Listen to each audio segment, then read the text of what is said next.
வணக்கம் நண்பர்களே, அம்மா தேவச்சந்திரர்களே. அம்மா தேவச்சந்த வீடியோவில் இன்றைய நாள் நல்ல நேரங்களும் காலங்களை பற்றி பார்க்க போகிறோம். வீடியோ பார்த்து முன்னாடி இந்த வீடியோ உங்களுக்கு பயனுள்ளதாக இருந்தால் லைக் பண்ணுங்கள், ஷேர் பண்ணுங்கள், கமெண்ட் பண்ணுங்கள். நம்ம சேனலை சப்ஸ்கிரைப் செய்து கொண்டு ஃபாலோ பண்ணுங்க நண்பர்களே. வீடியோ ஸ்கிப் பண்ணாமல் பாருங்களேன். வாங்க வீடியோக்குள்ளே போகலாம்.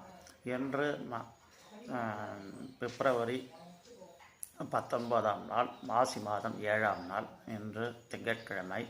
இன்றைய நல்ல நேரங்கள் காலை 6:30 மணி முதல் 7:30 மணி வரை, மாலை 4:30 மணி முதல் 5:30 மணி வரை. இன்றைய ராகு காலம் காலை 7:30 மணி முதல் 9 மணி வரை.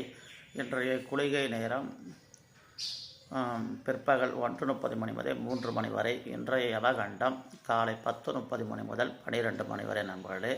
இன்று ஒரு சமநோக்கு நாள், இன்று ஒரு சுபமுகூர்த்த நன்னாள் நண்பர்களே. இது போன்ற பயனுள்ள நம்மளோட சேனலை ஃபாலோ பண்ண முடியல. மீண்டும் நல்ல ஒரு வீடியோவில் சந்திப்போம். நன்றி, வணக்கம் நண்பர்களே.